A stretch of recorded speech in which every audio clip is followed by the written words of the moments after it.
Okay, you're getting your papers. I want you to put them in order. And the one I want us to start with is a personal funeral planning guide and worksheet. Also, if you are here and your spouse or you have a loved one who's not here, someone you're thinking about this might be helpful for, take all the copies you need. We can make more copies. This is something that I have modified from another source. It's no copyrights here. So we want you to have what you need. And as these guys finish up, my goal here is to help us. Lord willing, we're going to be together for a long time. And it may be that I have to go through a process with you or your family where we will walk through all of this stuff that we're going to talk about tonight. And so I want to share with you things that I learned as I've helped families through funerals, but specifically things I learned as we went through my mother's processes and all of the things that we learned about the questions that have to be answered. Somebody has to answer questions. And so that's my primary goal. We want to clear up a lot of muddy water here today too, okay? So as I said in the beginning, if you have a question and your question comes up, if you will raise your hand, we're more than happy to stop what we're doing and answer your question. Okay? There's really no time limit here. I've got a baptism at 7, so we need to be done by then. But anyway, we want this to be informative. David Hancock is here, Dr. David Hancock. He's going to help us talk about the Advance Directive page and this other one that's front and back. And then he's here to answer questions about palliative care or hospice care. When do those decisions need to be made? Under what circumstances? What are we really talking about? That kind of stuff. Because there's still a lot of confusion. A lot of confusion among us as East Tennesseans as to what does that actually mean. And we should ask him a really hard question like, does anybody ever get out of hospice care without dying? And we should make him answer that question. And I know the answer to that question. I know it already, but anyway, we'll ask. And if you want to stump him, that's fine. If you want to ask really hard questions, just nothing about your personal medical history in here, please. That's for the clinic. That's not why we're here. All right, let me pray for us and then we'll start. Lord, we don't really enjoy talking about death or thinking about it, and yet death is for us as believers our entrance into eternal life. And Lord, each of us in this room have experienced death and we have experienced grief. And Lord, we know that we can help our families by planning well. So help us as we think these things through, and I pray that this will be a fruitful time for us. And we pray, Lord, that ultimately we would know how we can please you, even as we leave this earth and enter into your kingdom. In Jesus' name, amen. Okay, so a couple of things really quick. Your funeral will be the last thing that you say. Your funeral is the last thing that you get to say on this earth, right? Now, there's going to be memories and letters and all that goes on, but the funeral itself is the last really big statement you get to make while you're here. And so we want to carefully plan and thoughtfully plan ahead as to what needs to happen and what's going to happen. All right, so we're going to deal with the funeral stuff first, and then we're going to deal with the other things that go around us. We will talk briefly about power of attorney for financial things. I've given you a copy of that. Many of you already have that in place. More than likely, you've got an attorney and you've already figured all that out. You've got a child or a spouse or somebody that's going to handle all that. We're just going to touch on it briefly and the need to have that. But I want to talk primarily about your funeral. There's a lot of things in this little packet that I've given you that are really, really helpful. And so the goal of a funeral for a believer is to honor the Lord and to remember the person. Okay? To honor the Lord and remember the person. So as we think about this plans and the questions you need to answer, some of this is just going to get down into the dirt, into the stuff you just say, what about that? One of the questions that we're going to deal with right off is, are you going to have a visitation? Some people call that a receiving of family and friends. In some other communities, it may be called a wake. But are you going to have a visitation time for you? And what that means is you're going to be available. Your family's going to be available for folks to come by and express their condolences and their sympathies and all that sort of stuff. In East Tennessee, we typically do that before the funeral, if there's going to be a funeral. If there's going to be a funeral.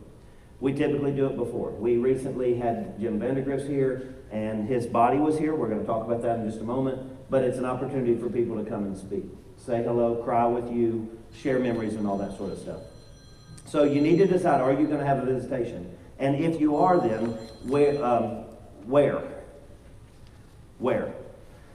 You guys come to Buffett, and we're more than happy to say, if you want to use our facility, that's absolutely fine. As you're thinking about funeral planning, it's cheaper to have your service here than it is there, wherever there is. Okay? If budget is a big concern, and for most people it is, have your service at the church. Okay? We have a great facility to accommodate families, and so I encourage you to, if you're going to have a visitation, have it here at church. You don't have to, and you don't hurt our feelings if you don't.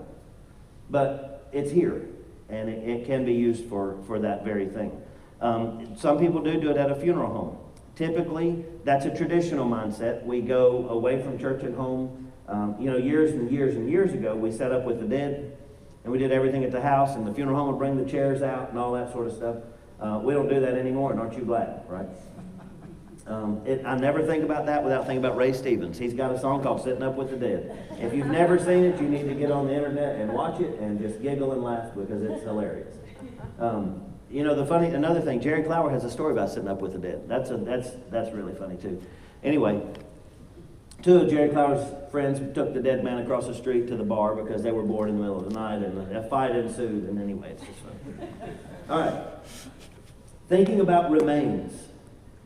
So you either are going to have your body in a casket, or you're going to be cremated. That's really our two choices. At the visitation, will your body be there? Okay, now you might say, well, if I'm cremated, no. You can plan and have your cremation take place after your services. Now there's probably additional cost because the body will need to be embalmed if it's so many hours, and I can't remember, 24 or 36 hours or so after death. You can do that, though, if you choose to do that. Another option that some people take, and you don't know this, and if you're not me or in my role, you probably never know this. Some people are renting caskets. I know that sounds hilarious. They're being cremated, but they may not want anybody to know, and they rent a casket, and they keep it closed. So nobody knows that nobody's in there. You need to decide, will the body be at, or the remains be at the visitation? You want to say something? Yeah, there's actually, I would add that there's a third option that very few people take, but you can decide that you want to donate your body to science, and we have people that do that. I've had several people in the nursing home over the last several years that have done that. I will say, you can choose who you donate to. From my own personal perspective, I can tell you without reservation that the single most important piece of my medical education was the gentleman that we used in anatomy and learned the body by dissecting that body. And so, and those are becoming less and less and less available. So that if you choose to do so, that is another option. Betty Tudor, aren't you? I thought you were. See, I remember from way back, Betty, and I had a conversation. UT, right? Yes, that's what I was thinking. Okay, yes, sir. His microphone's not working. We can't hear him. I'm on. He's just gonna have to hold it up. James, okay, James, he's on the white one. It says white if you slide him up. Okay, so I want to stop right here. This is an opportunity for questions.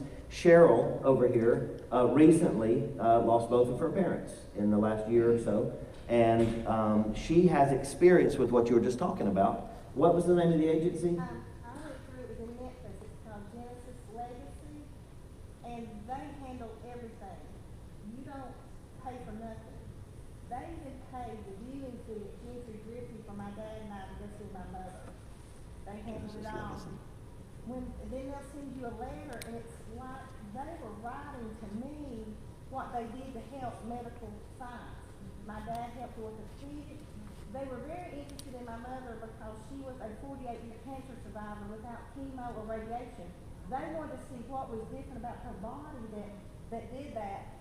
And when they called to tell me, they were sending the remains back. They said, your mother's coming home.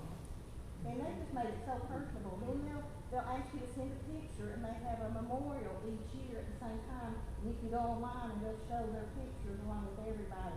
It was just very, I've had 3 of our family friends sign up to go with them because they handle everything, and it doesn't cost you a dime. I mean, it doesn't, and I know that's a lot whenever you're going through, but it's just, they made it very personable for me.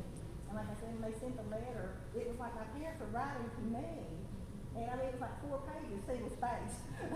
So I've got that piece and everything, but they just made it real personable. Okay, Genesis Legacy. Genesis Legacy out of Memphis. Yeah. If that is something you're interested in, you can look into that. You can, I don't know who you contact over at UT, but somebody can tell you. You can find that out. It'd be the medical school in Memphis, probably. It's probably through the medical school in Memphis would be my guess. I actually went to one of those services when I was in Memphis because we were taught before we started that class about the reverence that we treat the bodies, and and how important that is. And then for those that have donated a body and they choose to want to go back to their family, that's exactly what they do. So that would amount to a cremation. You would amount to having remains, and we're going to talk about that in a little while when we get to that portion. But that's just something else you can consider. And so thank you for sharing, and for you, Dr. Hancock. All right, let's keep going. Thinking of remains, whether that be a body, an embalmed body, or remains as in ashes, will the remains be present at the visitation? And then, and that can be, if it's cremation. Around here, the delay, I think, is 8 to 10 days right now to receive back the ashes from the crematory. So often what we're finding is services are being held before those remains are returned to the family. You do have a choice later, and some people are choosing this, to have a memorial service at some time later within, my suggestion is as soon as you can, but people say, well, we'll wait 6 months. That's not emotionally healthy. There's a lot of challenges with that. But when you're thinking about your visitation, will the body be there? Will the casket be opened? Will there be pictures? All of these things are things you need to figure out. You need to decide what you want. Some people say, I don't want anybody seeing me. It's not me. I'm not in there. Great. No problem. Other folks say, well, yeah, open me up, so they can say, don't they look natural, and all that. And I just want you to know that if somebody looks natural, they looked rough before they were gone. So that's just not, nobody says, wow, we use kind words in situations like that. And I don't mean to make light of it, but this is where we are, folks. I mean, these are questions that you need to answer. And if you don't know how to answer them, talk with your loved ones or whoever's going to be watching over, taking care of all the details when you're not here. Around here, when I grew up, we didn't do funerals like we do them in East Tennessee. It's a strange thing. I don't know. We did a receiving of friends one night, and then the next day we would have a funeral and go immediately to the graveside. Here, and I think it's actually helpful for families, we do both the receiving of friends and the service at night, and people can come because they're not at work. And the next day we have the graveside. That's okay too. In Louisville, Kentucky, they do it even in a strange way.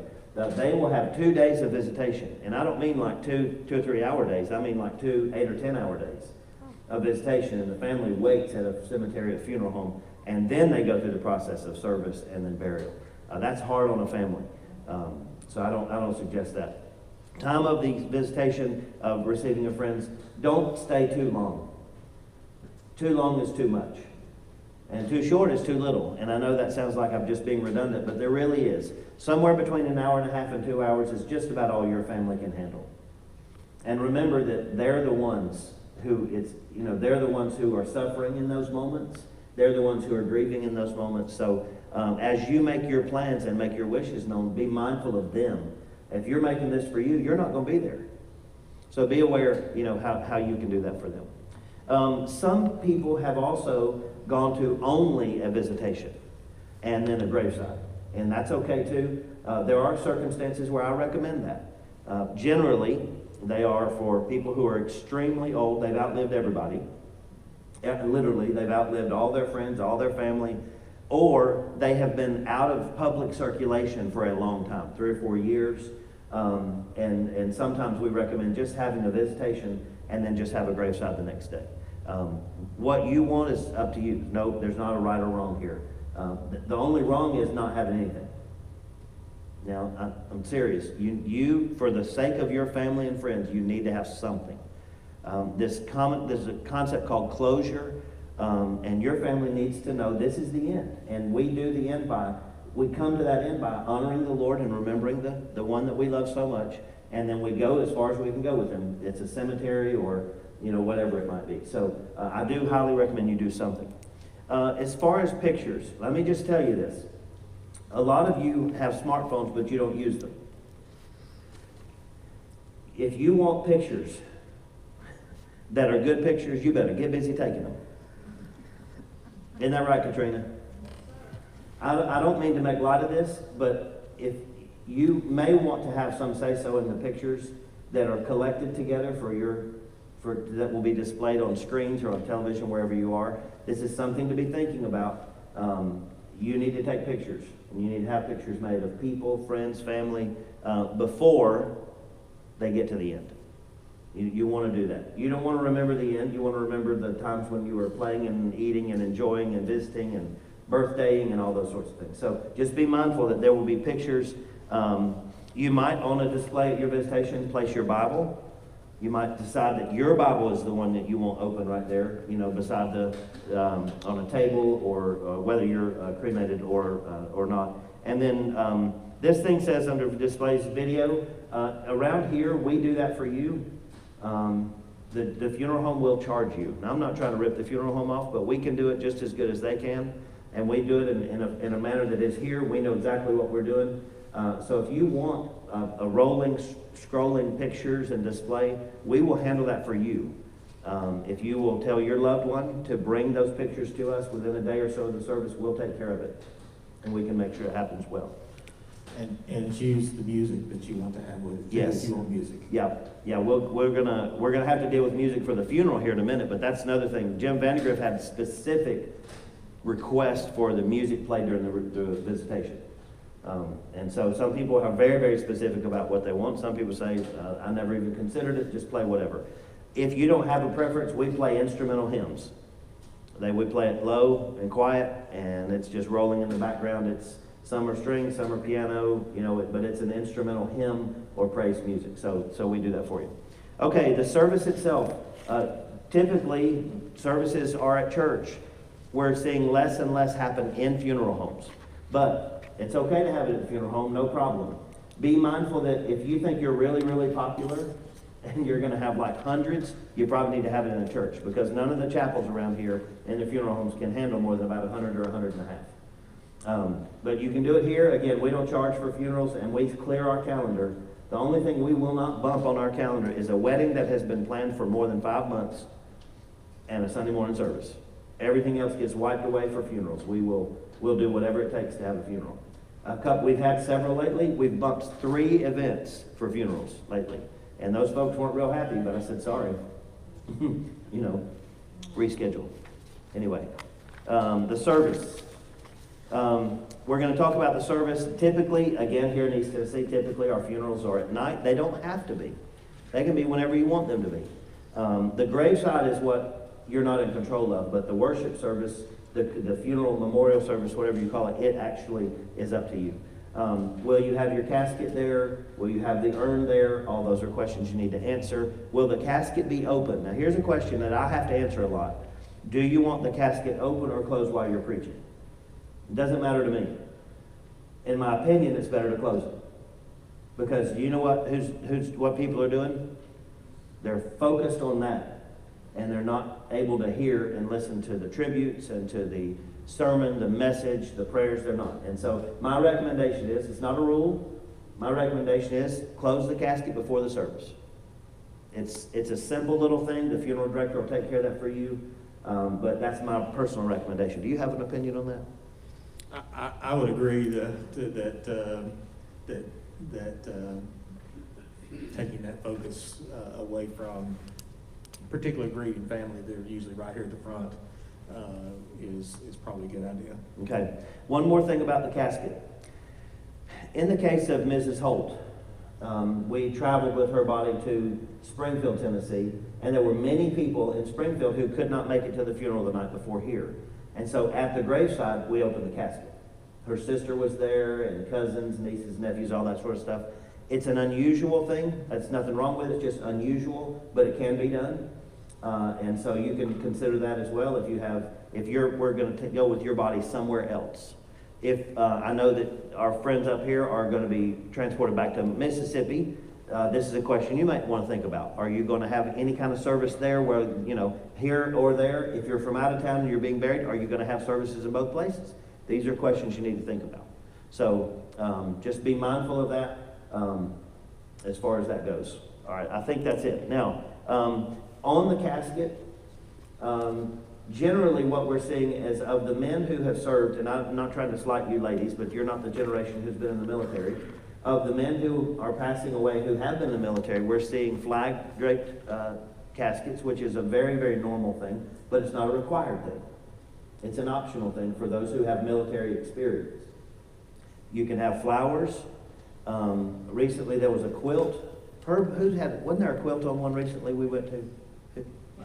Your sister, okay. Yes, so if someone has made a quilt, or if that person made a quilt, an Afghan or something, sometimes we're seeing caskets being overlaid with a handmade something that is special, okay? Lots of options.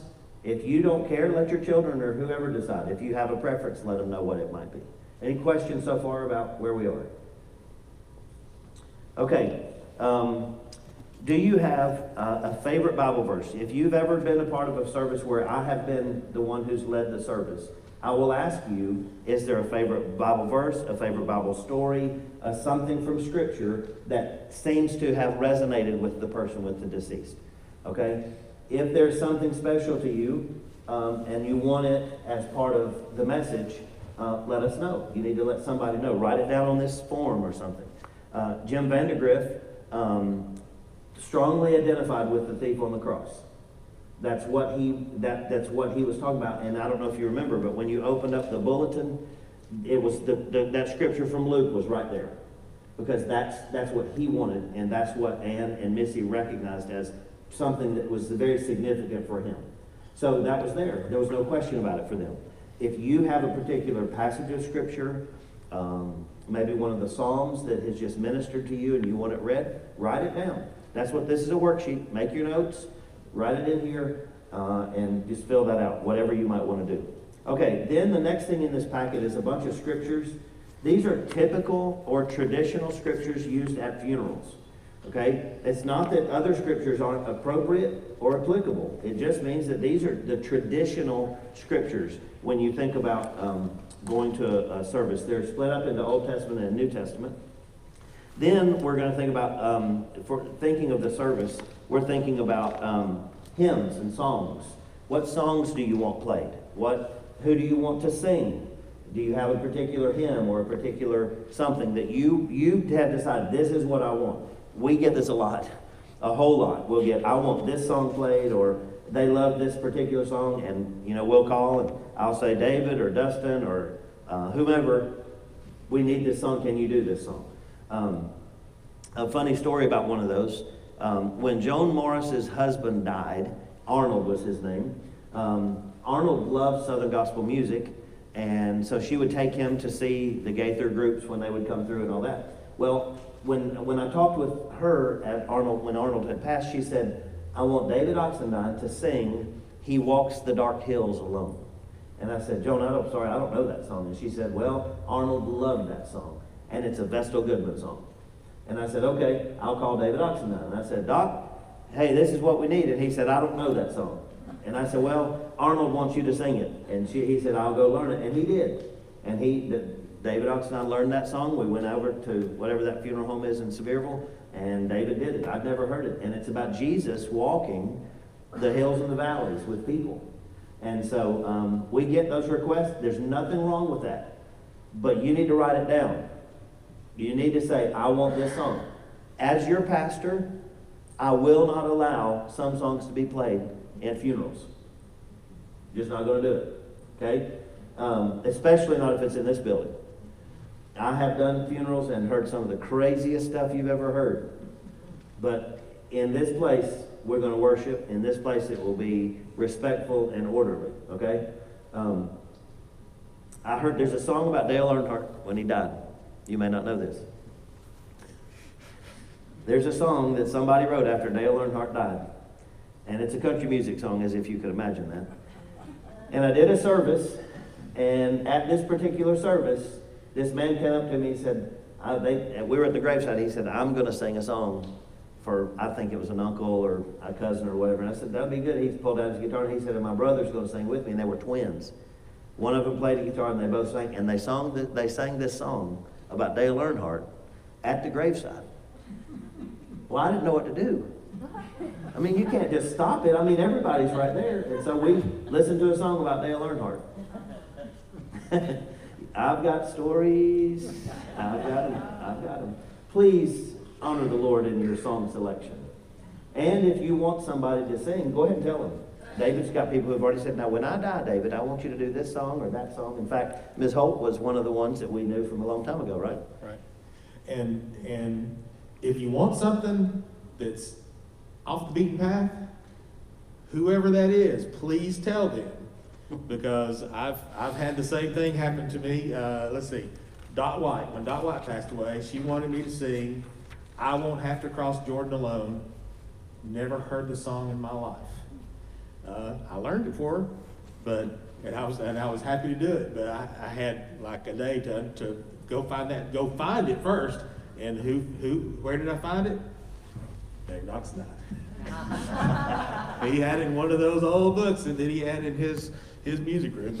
But so if you've got that, tell, and anybody, tell, whoever it is that's going to provide the music, tell them ahead of time so they know, and if they need prepare, they've got that time to prepare. Yep. Do that. Please do that. Think ahead. That's what tonight's about, planning, right?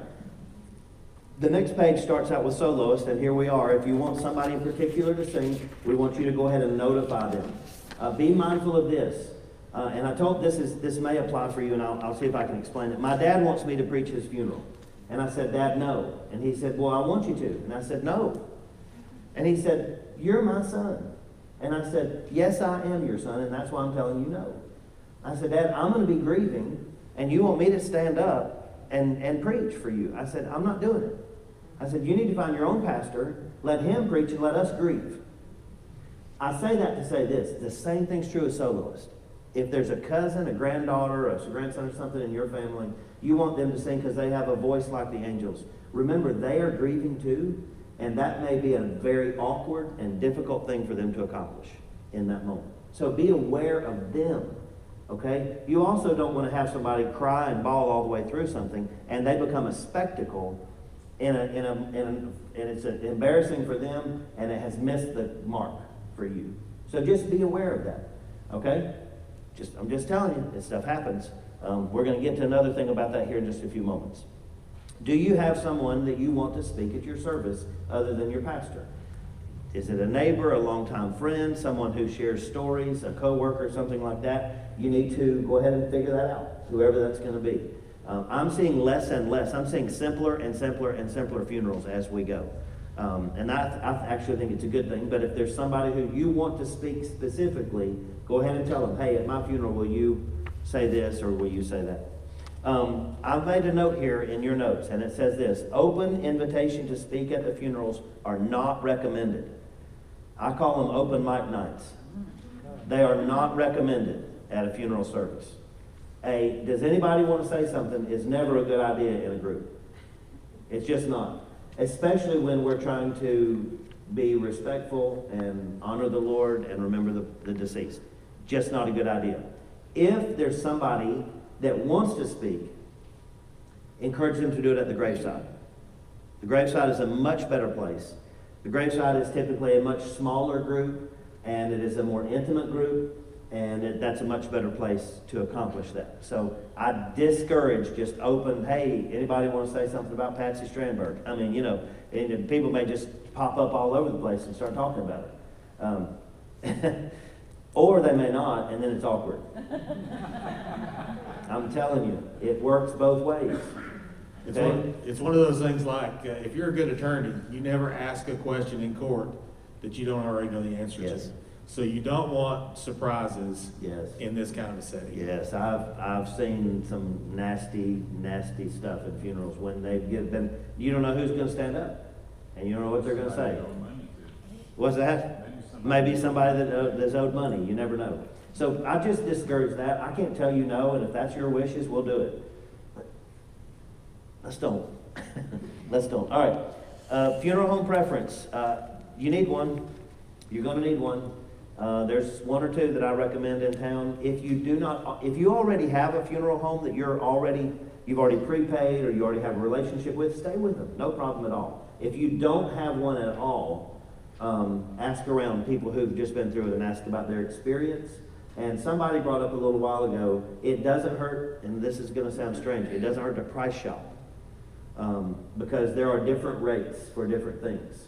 Oddly enough, you may not know this, you can actually buy your own casket on Amazon. You can have it shipped to you. You can actually have it shipped to the funeral home, and state law requires that they allow you to use any casket that meets the standard. I didn't know that when Mom died. We were messing around looking, and we could have saved about $1,500 for the identical casket had we ordered it in enough time to get it there. I know that's a strange little tidbit, and you're thinking that's just, I don't know what to do with that, but there it is.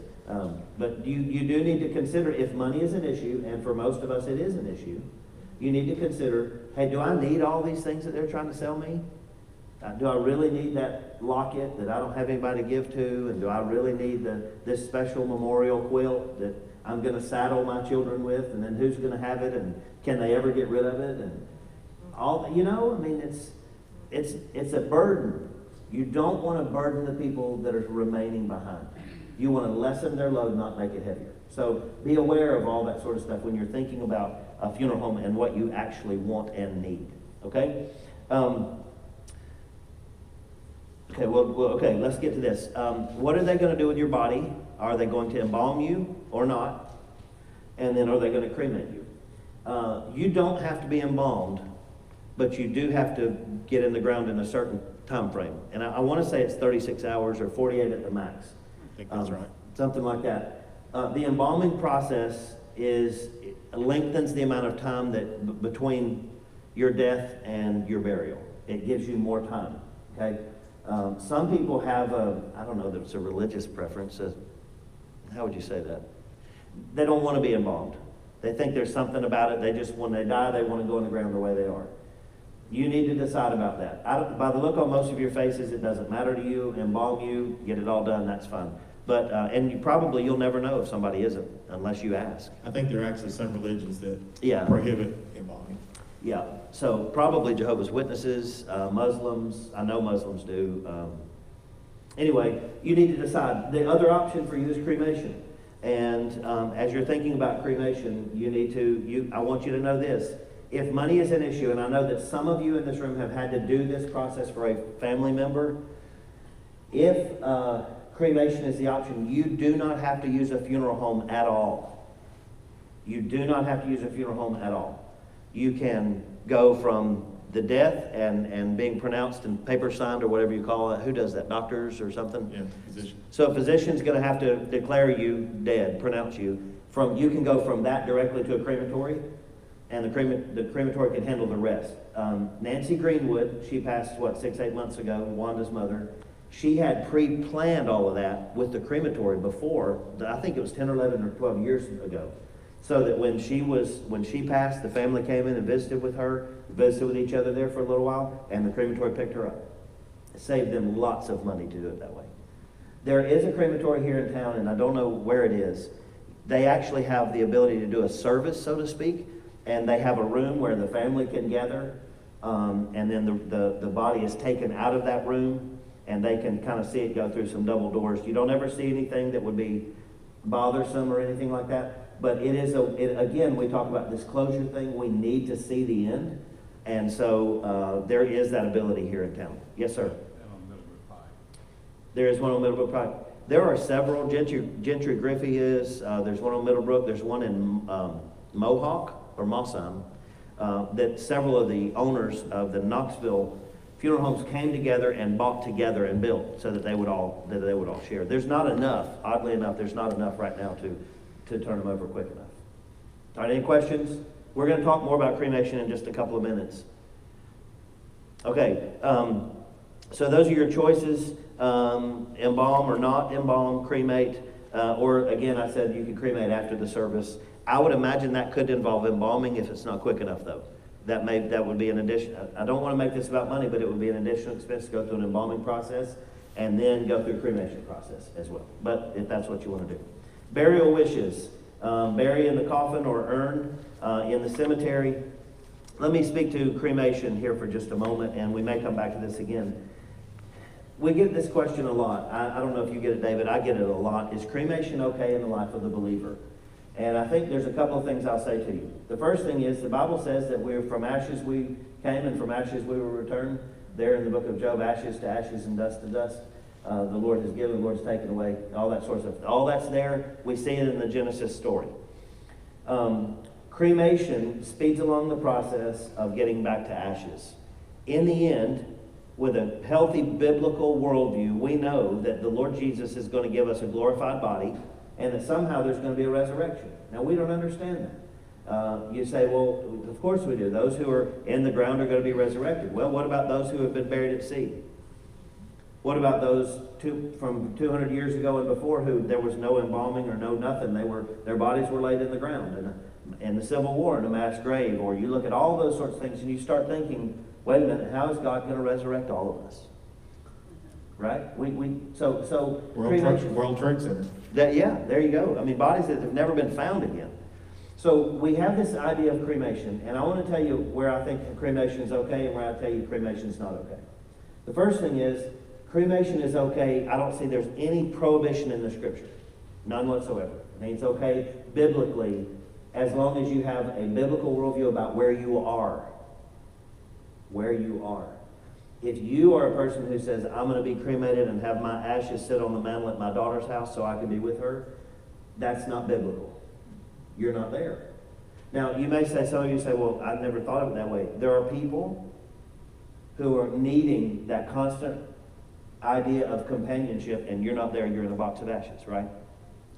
If you also are this person who says, I love golf, and I'm going to be scattered on my favorite golf course so that I can play golf forever, that's not a good reason to be cremated, because you're not there. You're not going to enjoy golf forever. You're going to enjoy Jesus forever. So why you're being cremated is really, really important.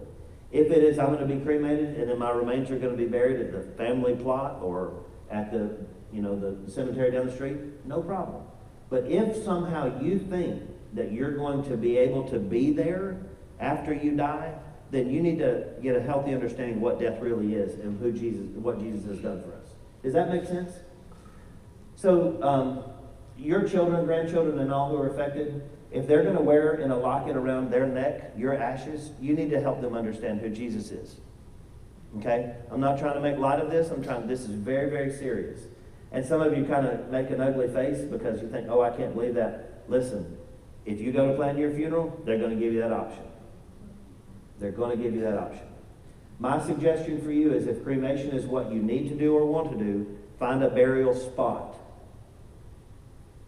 Okay? If you are a veteran or the spouse of a veteran, you can be cremated and they've got a little thing out there at the cemetery, and it's kind of a wall where the ashes are put into the wall.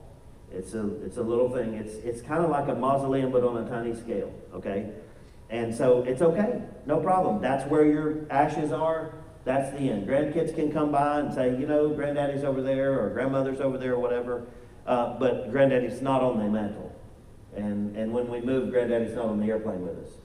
You see what I'm saying? Because granddaddy's not here. Granddaddy's with Jesus. It's a teaching opportunity about the reality of life and death. The other thing is you can have an urn buried. You literally can have your ashes placed in an urn, and they'll dig a hole and they'll put you in the ground. No problem with that at all. Let's see, there's one more thing. Let's go back to renting caskets. Hang on just a second. You want to go ahead? You want to jump in there? Yeah. I had a friend of mine, a physician down in Athens, whose father passed away. I can't remember. I think they were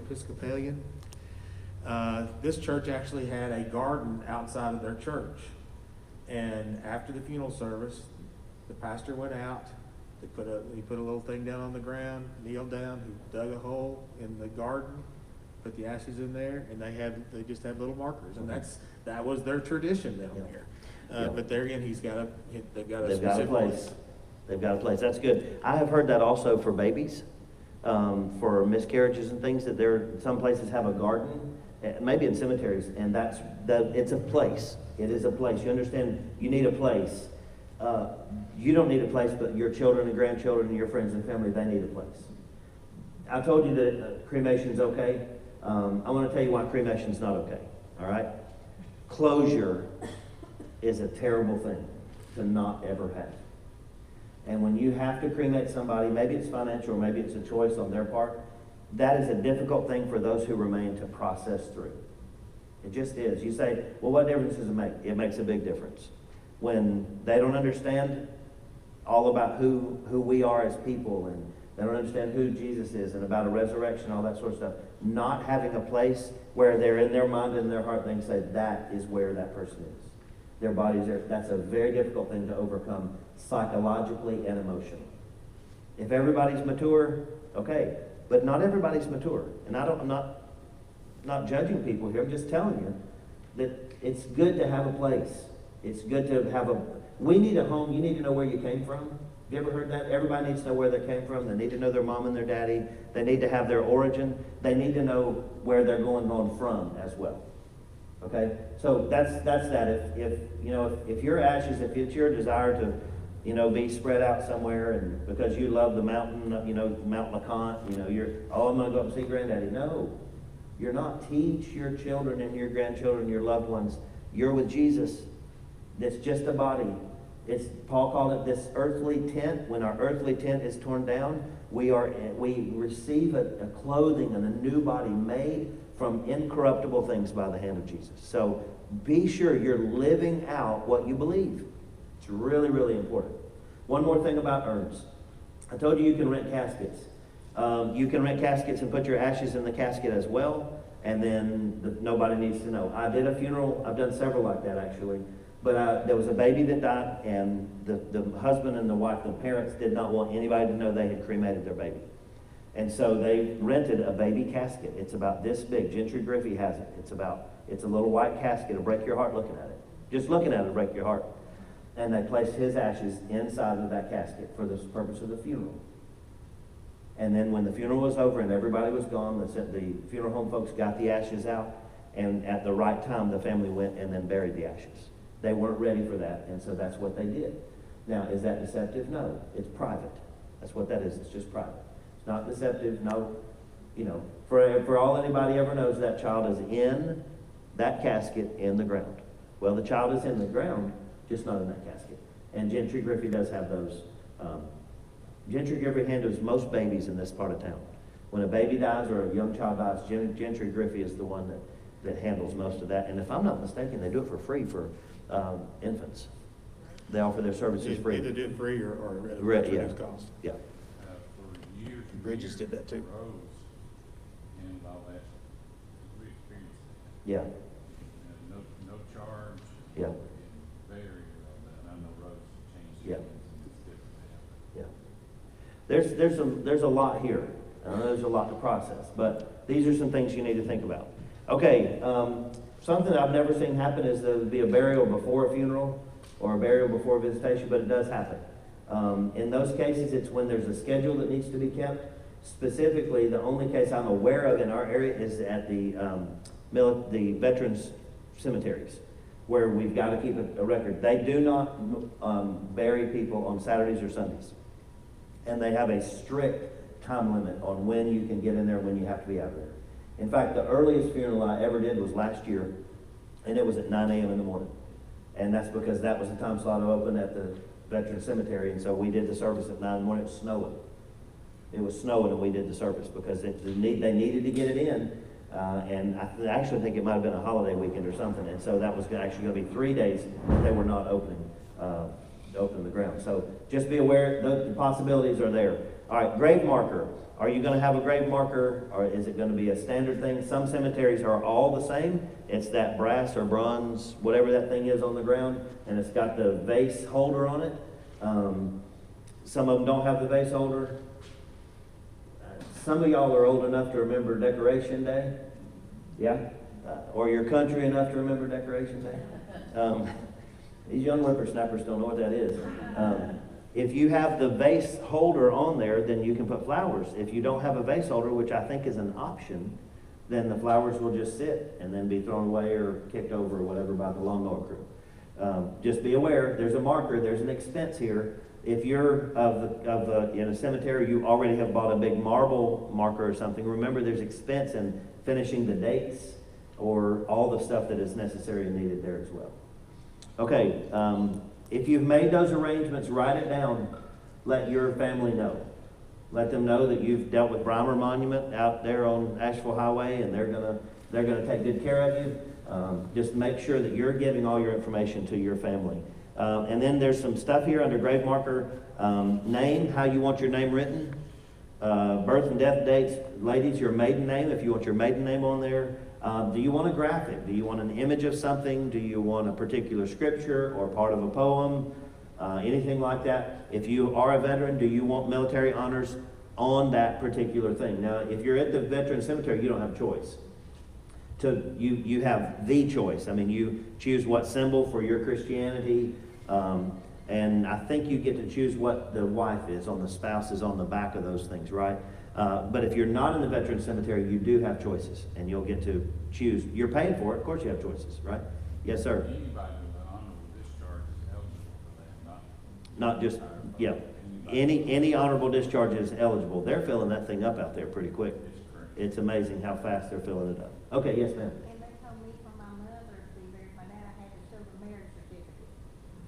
With the marriage. You know, that's a great point, Cheryl. Hey, if you don't have all your documents together, take the time this week and get your birth certificate, marriage certificate, anything that's relevant, because you're going to need it. And when your whoever has to go to the bank, they're going to need some documentation too.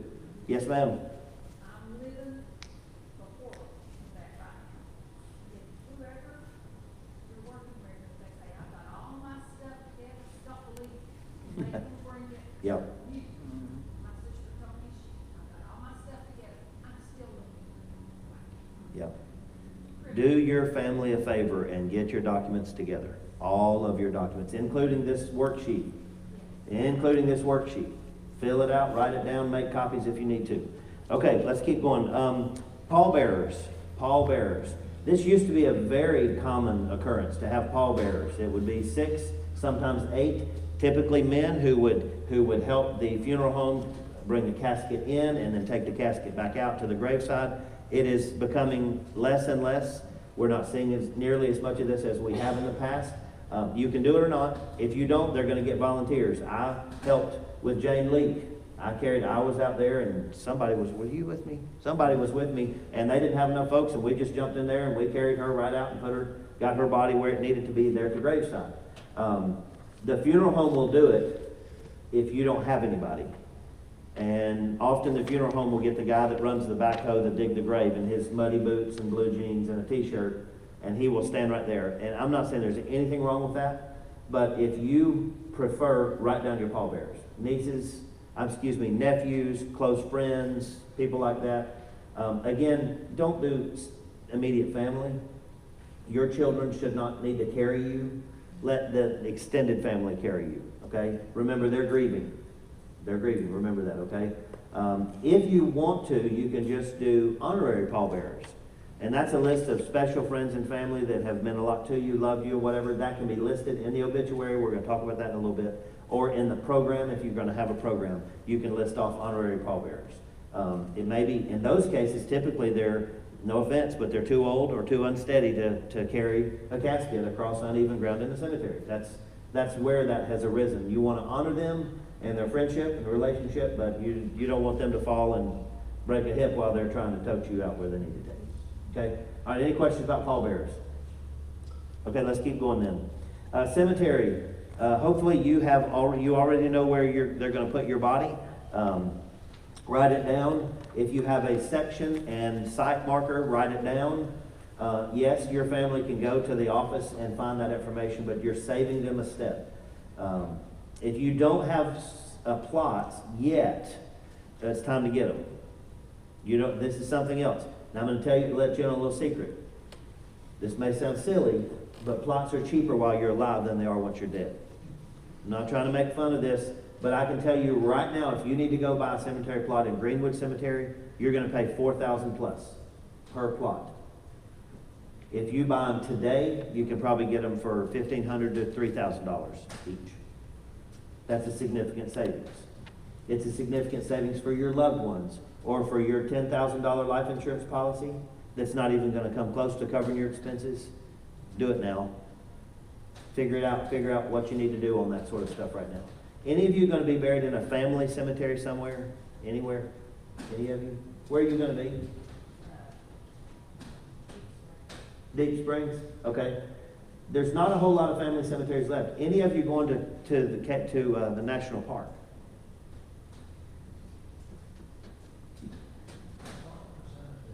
Who? You're going to be at Veterans. Yeah. There are still a few people who can be buried in the national park. And occasionally you'll see that happen. There are cemeteries all over that. Glenn McCarter, his family's up there in Greenbrier, and they would go up annually to have on Decoration Day, and they'd have a hike and all that sort of stuff up at Indian Creek. Up at Indian Creek area. They ran into a ranger one day, and he said, "What are y'all doing?" They said, "Well, we've been up cleaning off the graves and stuff like that." I said, "What graves?" They found it, and they're now maintaining that cemetery, the McCarter family cemetery up there at Greenbrier. I've been there. And the Park Service is now maintaining it. There are actually several active cemeteries still up there, particularly in the Greenbrier area. Yep. Yep. There's one at Tremont. I was fly fishing one day in the creek up at Tremont, and here comes a funeral by. And sure enough, you go up there to the Tremont Institute and you park, and then you take off. And they had a horse-drawn wagon to carry the casket all the way back up around, and they did a burial up there in the backside of Tremont. So it does still happen, but you just need a place. I don't know where your place is. You need a place. By the way, if right now you say, if after this is over and you say, "Hey, I need a place. Do you know anybody? Come see me." I know a couple of folks who are trying to sell some plots in Greenwood, at Greenwood Cemetery on Tassel Pike. I'm not a salesman. I don't get kickbacks or commissions or nothing. But if I can help you, help them, and them help you, then we'll bring you all together. Okay. All right. Desired expressions of sympathy. Generally speaking, when you die, somebody's going to send flowers. We're going to send flowers as a church member. You're going to get flowers from your church family. Even if you say, in lieu of flowers, give money to the building fund, we're sending you flowers or a wind chime or something. Okay? But if you don't want a bunch of flowers and you would rather, in your obituary, write, in lieu of flowers, please make gifts, memorial gifts payable to, and then you pick who you're going to send them to. It can be the church, it can be the Lions Club, it can be CMA, it can be whatever you want it to be, but it needs to be specified in the obituary, and if it's not, guess what? You're going to have a bunch of flowers. And then guess what you get to do? Take them home. Take them home. There's 2 flowers in the lobby right now left over from Jim Vandergrift's service. There was 3 this morning. We threw the other one away because it was looking pretty rough. So just be aware, you need to decide that and tell your friends, your family, whoever's helping you, I don't want flowers, or I do want flowers, whatever it might be. Okay. Where are all your documents? Put them all together. Let's talk about the obituary real quick. The obituary is expensive. It is expensive. Kat? 52 cents per word. And it doesn't take long to rack up hundreds of dollars on an obit. So I have a couple of ideas. I've given you some stuff here. There's a list of things that you may consider in an obituary. Here's something to think about. You can put a notice of death in for next to nothing. And it's just basically a notice of death. So-and-so passed on such and such a date. And I mean, it's really, really short. But you can do a notice of death for almost nothing. And then you can do your own obituary. You can print it. You can give it to the funeral home. You can hand it out at the funeral. Whatever you want at almost no expense. It's not unusual for a long obituary with a full picture, with a picture, to run between $500 and $1,000. Yes. Again, this is not about money, but it is about being practical. So just be aware, the more you say, the more the cost goes up. Okay? Yes? Have that obituary run more than one day. Yeah, well, that's just a 1 day. So you just pay attention. What we did for my mom died on a Wednesday, and our service wasn't until the next Wednesday. We let a notice of death run for like 2 days. We ran the obituary one on the weekend on Sunday's paper because it was just ridiculously expensive. So we just did a 1 day thing for mom. And then, of course, all the friends and family. And by the way, Facebook is the way to get the word out related to that sort of stuff. It's just expensive to die. You think, oh, that's nothing, I'm leaving. Well, somebody's going to pick up the tab on this. And so just be aware. There's some stuff here about obituary. Just be aware. If you want to write your own, go for it. There's no problem in that, no shame in that at all. Write it down. Because your children and grandchildren may not remember where you were born or what your sister's name was who died when she was 7, and all the things that you put about preceded in death by and survived in death by and all those sorts of things. Write it down. Write it down. Yes, sir. Getting back to Facebook, if somebody chooses to make sure the family's been notified. Oh, yeah. Yeah, make sure the family's been notified before anybody puts anything out on social media. That's not the way you want to find out that so-and-so died. It's really not. We try to make sure before we send out an email that the family says it's okay for us to notify people. But if somebody beats us to the punch, we're on it. You know, I mean, you got to get the word out. So there's that. All right. On the back sheet of this first section, and I'm going to wrap up with this, and then we're going to talk with David a little bit.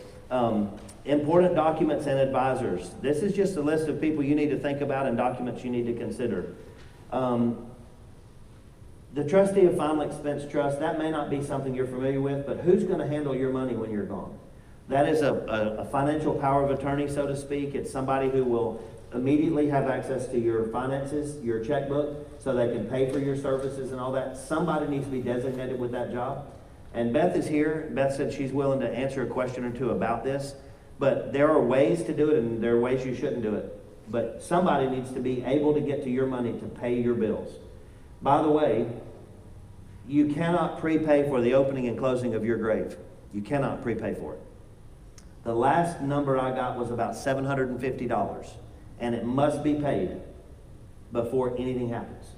So at least you're going to have some money sitting around. So you need to take care of your final expenses. Who's going to handle it? Designate that person, whether they're in the family or not. Make sure it's in writing who it's going to be, and then make sure they have the ability to go do that. They can't go sign their name. That's fraud. You can't go and just act like you're so-and-so or run their credit card. That's against the law. Okay. Yes. And power of attorneys are only good while the person's living.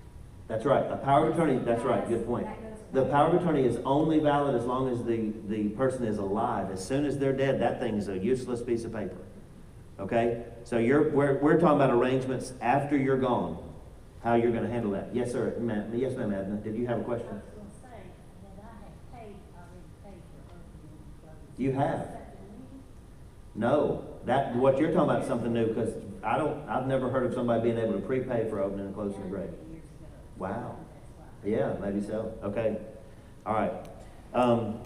Financial documents. Is it best for somebody to have somebody on their accounts? Is that the best way to do that? Okay.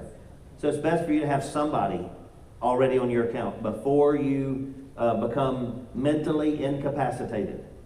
You must be of sound mind when you make those decisions. And an authorized signer also ceases at death. They have to be an owner of the account or named as a beneficiary. Okay, you have to be an owner or named as a beneficiary. An authorized signer doesn't transfer over. So an owner, let's take Herb and Mary. If they share a bank account already, they share an account. Is she the owner? Yeah, if they're joint owners on their accounts, it's jointly by the survivorship at banks in Tennessee, which means the surviving owner continues on with the account. Okay. There's nothing that needs to be done. Okay. Yes, ma'am. I have someone on my checking account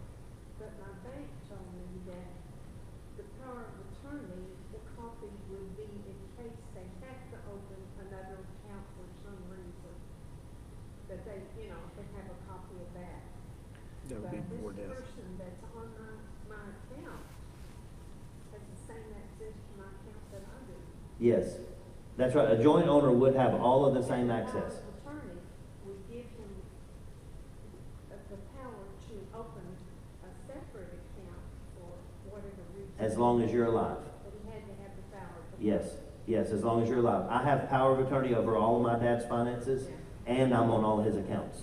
So I get his tax statements, I get his property tax statements, I get everything that he has. It comes to me and I just throw it away. Because he's not reading it, I know where it's going. It's on top of the piece of furniture in the den. It's all right there. He never opens his mail, just sticks it up there.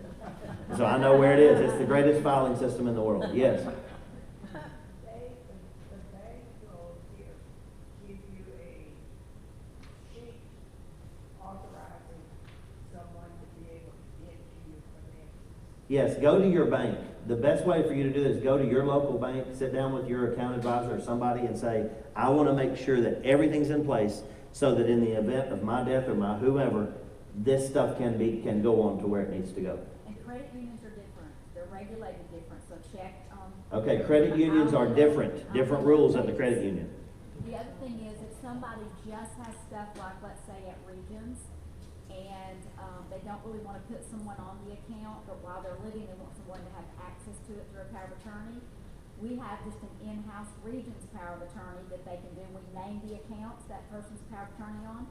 Doesn't go for anything outside of Regions, but that person is the power of attorney for their Regions stuff while they're living. Okay. And they don't have to hire an attorney and they Yeah. don't have to do all that. Okay, in other words, go to your bank. Yeah. Wherever you bank, go talk to them in particular. If you have general questions about how that works in Tennessee, Beth will answer your questions, but don't keep her all night. The same thing that Beth just said about the in-house Regions power of attorney that she was just describing is a similar thing about health care, right? So when you go to the hospital, if you go this week, they're going to say, do you have this and who all's in charge? That's going to stay there at the hospital, but if you go to another hospital the next day, it doesn't transfer over. It's an in-house document, right? Correct. And you can have, there are different kinds of powers of attorney. You can have one that's financial and one that's medical. Some people have different people doing those different pieces. Sometimes it's the same person. When it's different people that can get, particularly if they don't get along, that can get a little bit hairy. But one will try to do the other one's job too. We run into that a lot as well. The financial person will try to become the medical person just because they are the power of attorney. Whoop, you don't make these decisions, you make these. So having those documents in place before you need them and knowing where they are and putting them on file with somebody. Even like if we have it in your chart in my office, we've got a copy, so we would be an access point for that as well. Yes, and let me just say this.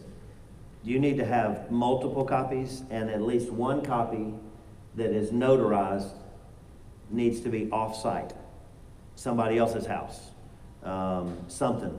If there's a fire and all your documents are gone, then that's a terrible situation. So you need to have, first you need to have an additional copy somewhere. You used to could file this stuff with the county. I don't know if you can do that anymore or not. Like you could file your DD 214s with the county years ago. I don't know if you can still do, I don't know if you can file wills and things like that with the county or not. So I'm gonna say have a second copy, at least a copy somewhere else. Give it to somebody, put it in a safety deposit box, something. By the way, if you use safety deposit box, you need to make sure your loved one or somebody has access to that thing. Again, go to your bank, make sure everything's taken care of. But the second thing I'm gonna say is this, get a photograph, get a scanned image, somebody who knows how to use their smartphone, let them scan the image of your powers of attorney, these documents that you need, and carry it with you. Put it in the cloud. You say, well, I don't want my financial data out there. I got news for you, your financial data is already out there. But get a copy, keep it with you. I have all my dad's documents on my phone. If I get a call right now and I have to run over to Greenville for something, I have everything I need on my phone. I can, with a few clicks, pull up the documents. I'm the medical power of attorney. I'm his financial power of attorney. My oldest sister is second in line on both of those. If she beats me there, she's in charge until I get there. This is kind of what the arrangement Patsy and I have. I'm watching over Patsy until her daughter gets here. If something happens, I'm there. I've got her documents in my office, and we go, right? You need duplicates. You need this stuff spread around. And you need to trust somebody. Whoever's got it, trust them with it. You know, say, put this up somewhere safe. I have several different copies of wills in my office. People are going on a mission trip, and if it's a couple going on a mission trip, I say, you need to do your will, make sure somebody can take care of your kids, put it all in writing, and I have copies in my office of people who've been on mission trips through the past. You can't do too much here. You cannot do too much. The other thing is date everything you do. If you make some decisions about your funeral today that's different than what you had, put a date on it. Put, you know, April of 22. And somebody says, no, in May of 99, she wanted me to sing. Well, in April of 22, she said she didn't want any music. This is the latest document with the date and signature on it is what stands up. Okay? So date it, keep it, copy it, send it out to all the four winds, whatever you need to do. Yes, ma'am. Was each one of these affidavits like you have to give to whoever, more than one person? Do they each have to be notarized to be legal and binding? The one that if you have a notarized copy, you can go to your hospital and put it on your file. You can go to your doctor, they'll copy it and put it in your chart. Then you just take them. Yeah, but if you're going to a bank, if you're going to a courthouse, it's got to. You need it to be notarized, for sure. Medical facility, we'll take the original and make a copy of it, or if you bring us a copy, we'll accept Yeah. that. Yeah. Does that have to be witnessed just like a will? The powers of attorney just have to be witnessed. Don't have to be notarized. It's probably better to have them notarized. You just have to be witnessed by somebody that has no, they have no relationship, that don't benefit from, they're not going to be in your will, they don't benefit from anything from your death, that have no, somebody you trust, but they're not a relative, they're not going to be beneficiaries in your will. Okay, a couple really quick things about funeral, and I failed to include this. I'm so sorry. Jewelry. Men don't typically care what they have on, but ladies, I know that you do. So when you're thinking about jewelry, what do you want on you when you're buried? Clothes, shoes, everything. Think it through. You need to think it through, and you need to tell somebody. If you don't care, that's fine, but tell them you don't care, right? But if you prefer, you have a preference, you need to let that preference be made known. Jewelry is the same. Now here's one more facet of jewelry and a little something that's funny. Thinking of jewelry, what do you want to be buried in? Do you want rings taken off of your hands? Ladies, if you have a diamond or you have something that's precious to you, your spouse gave it to you or you inherited it from your mother or whatever, do you want that in the casket, in the ground? Or is that something that will be removed? They can remove it behind closed doors, and then they put it in a little Ziploc, and then they give it to the family. But trust me, you need to think this through, because if you've got some beautiful jewelry that you've cherished for a long time, and you want to pass it on, it needs to come off. It needs to be in writing, and they will. You don't know this, but when the family is gone, the funeral home will do what needs to be done to finalize that whole process. They will. It's a fascinating little thing. But anyway, they'll take off rings, they'll take off glasses, whatever. Like somebody recently was going to have their glasses donated to Lions, right? And so after the services were over, before the casket was sealed, and there's a way they seal it off. They took the glasses off the person and they gave them to the Lions, and then they seal off everything. So just be aware. These are questions that come up. The funny thing, I'll tell you. Do any of you have any gold teeth? Well, you may consider, if you do, and you're ashamed to say it, or embarrassed to say it right now, are we going to leave your teeth in your head?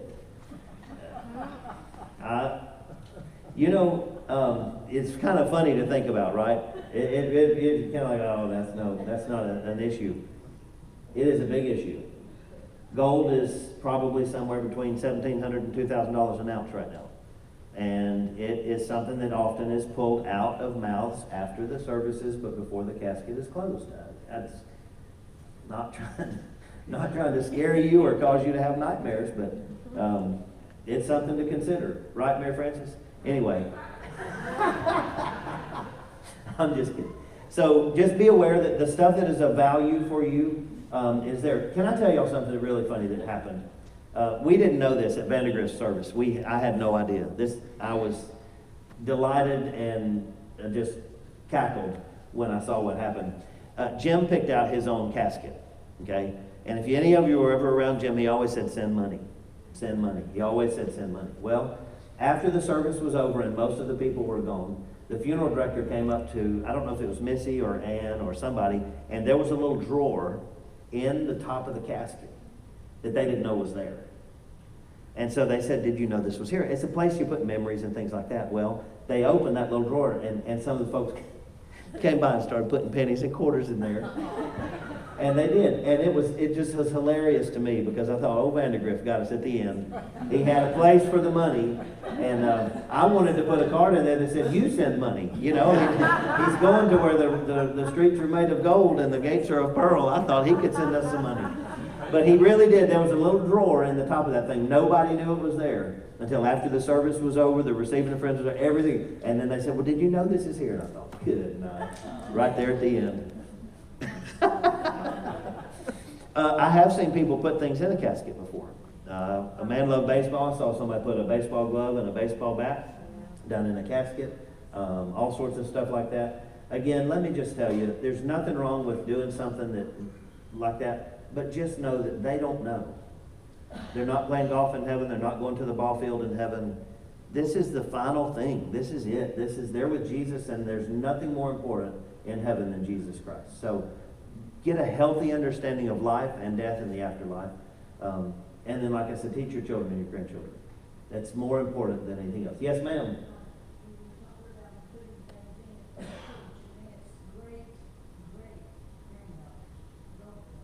Yeah. Yeah. There are things that are healthy emotionally, a way to say goodbye, and there's nothing wrong with that. But again, there's this fine line that we can cross that is too far. It is as if someone can read or will somewhere,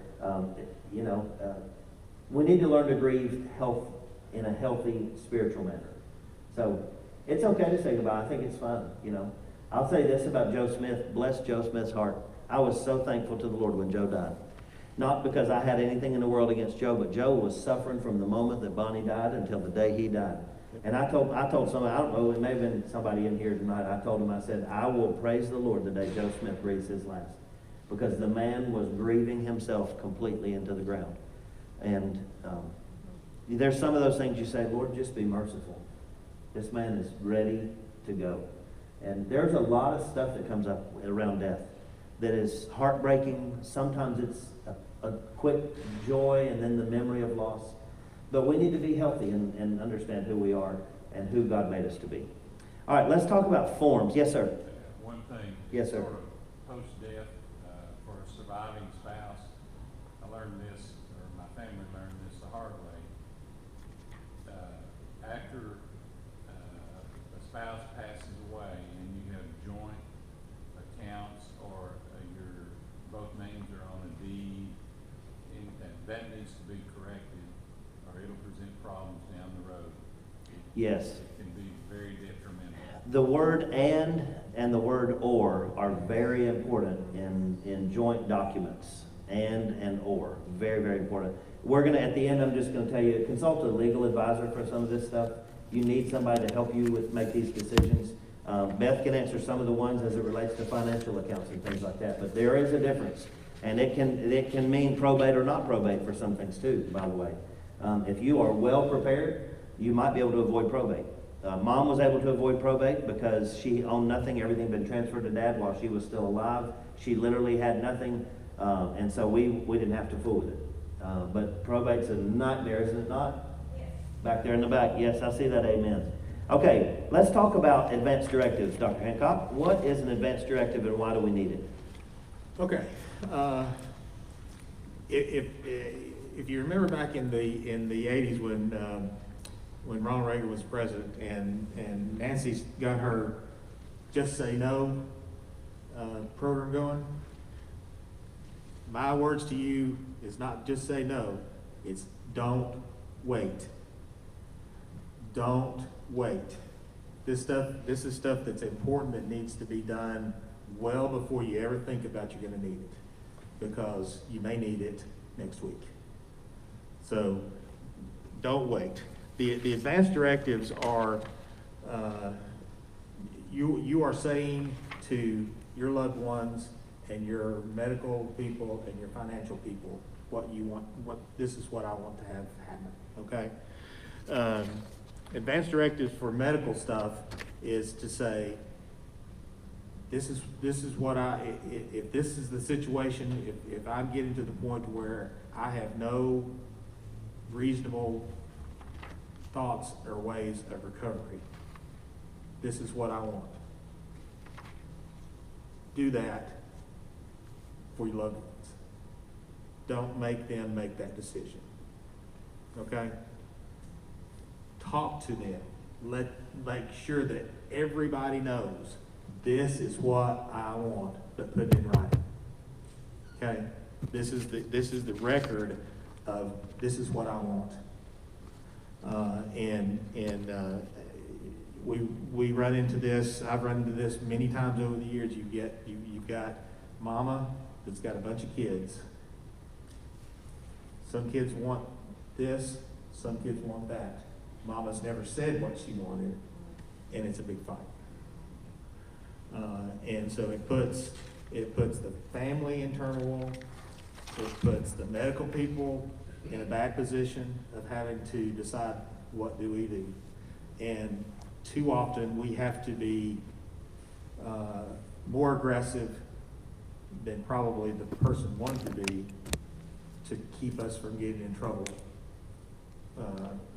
and risk of liability in a liability situation.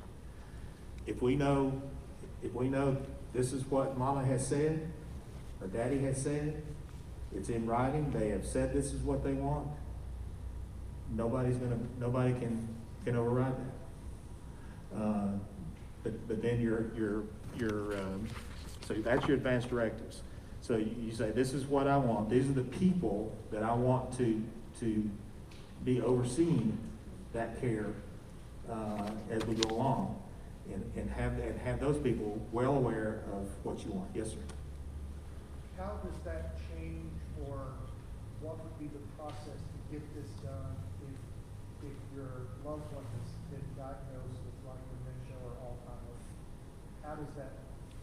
Okay, the question is, how does what Dr. Hancock's talking about, how do you go about getting this or nailing this down if your loved one has already been diagnosed with some form of a dementia that would probably mean they're incapacitated mentally? How do we do that? You have to. It's a process that can be done. It's just not easy. I mean, it's a whole lot easier to do it beforehand than it is to do after. You can have someone designated as your conservator. I have people that are in Shenandoah that have no family, that have not made the decisions, and so the courts have a conservator that they have appointed for them. It could be somebody at their bank. It could be somebody that's just has no relationship to them at all, but they are the ultimate person to make decisions for them. And so it can be done. It's just you have to go through the legal system in order to do it if it's not done ahead of time. Is there any other way? Not really. Not that I'm aware of. So this highlights what David was saying about the need to do this now while you're of sound mind. You don't know what tomorrow's going to hold, and you can lose that ability to be of sound mind by falling and hitting your head, right? So it's really, really important to do it as soon as you can. Get this stuff nailed down. I want to take you to page 2 of this advance directive. Will you speak briefly, and maybe this is where you're heading, talking about life support, these issues of what some of these circumstances are. This is page 2 of the advance directive under B, life support. Okay, so you can decide, and you need to decide, and I will confess I do not have these documents in place. And that's on me. So I'm you know, boo on me. But you need to decide what happens to you should, and there again, I should be the very one, with my history, I should be the very one, right? Yes, bad Dr. Hancock, I hear you, just you say it. To say, this is what, in this situation, this is what I want to have happen. Do you say, I want everything under all circumstances, no matter what, I want everything to be done? That's okay. That's your preference. I have some of that. I have some of that people want to have everything done, and I went, really? But we will honor that. So what's your quality of life? What do you want your quality of, how do you want to gauge your quality of life? And how do you want to address your medical care based on that? So so it says unacceptable quality of life means to you, this is unacceptable quality of life to you, the individual. I'm in a chronic coma or persistent vegetative state. I'm no longer able to communicate my needs, no longer able to recognize my family and friends. Am I totally dependent on others for daily care or something else? So you decide that's going to be unacceptable quality of life for me. And once I reach that, this is then from that, make my decisions based on where I'm at there. Okay. So under that, after you think about the quality of life issues, under that on this particular page, it begins to talk about, even if I have this quality of life, I want water and food by tube. That is a big thing, and we need to talk about feeding tube or IV. And then I do not wish to have water or food by tube. Let's touch briefly on a feeding tube. I know that there have been people that I know who have gotten a feeding tube and they regretted it. The family regretted it because the feeding tube sustained their life long past. The alternative to the feeding tube is no food if they can't eat it on their own. Right. And that's scary. That's what drives this feeding tube thought. Right. Tell me what happens when someone is unable to eat. Maybe they can't swallow anymore, and the doctor says, well, they're either going to starve to death, which because they can't eat, or they need a feeding tube. What does this starving to death look like? Let me cross the feeding tube first. I guess the first fork of the road is, why are we going to need any kind of artificial nutrition, whether it be a feeding tube or IV fluids or IV nutrition? Is this something that is going to be a permanent thing? Is this something that's going to be a temporary thing? And what's the reasons for? Is it just because I can't swallow that I need that? Or is it because now cognitively I'm no longer able to actually eat safely? So that's kind of the fork in the road. From a standpoint of, I'm physically or cognitively, mentally, cognitively no longer able to sustain myself with oral nutrition. Is that going to be something that I'm going to want? Number one. Two, if not, what happens? Okay, so we all need food and nutrition. Obviously, we all know that. We can survive for long periods of time without nutrition. We can survive for a lot longer than people expect without even fluids. So what happens with that starvation is obviously your body will start to feed upon itself if you're not getting any external nutrition. But as that happens, dehydration comes. Organs such as particularly the kidneys and the liver will begin to fail. This is not necessarily a bad thing, I will say. I have this conversation with families a lot. If a particular person is not able to any longer communicate, with you. They don't know you're there. The withholding of food or hydration is not necessarily a bad thing. The process that goes through, you build up, as organs shut down, you build up toxins that are actually natural anesthetics, which actually makes that process easier. Artificially hydrating someone that can't take in food is just prolonging the natural process that's going to occur and not doing that person any good. Okay, so from your standpoint, deciding what you want is one thing, and then the other side of that is deciding that for if you're the person that is named the power of attorney, you know, helping you to understand that this is a natural process of the dying process. Artificially trying to prolong that process is probably not in the best interest of the person. And so we tend to, from a medical standpoint, we tend to discourage the prolongation of life when somebody can no longer take in nutrition or fluids, and there's really not much hope, or if any hope, of regaining that ability. So it's actually a better thing for that person to let that process go as it would without trying to artificially prolong it. So it's a very difficult decision because it sounds worse than it actually is. It is. Right? So the decision is, do you want artificial food? In other words, nobody can put food in your mouth and you digest it properly, or do you get a feeding tube? And the same thing with liquid. And what David is saying, and I've seen this also, I had to learn too, it's not as bad as it sounds for the person who's going through it.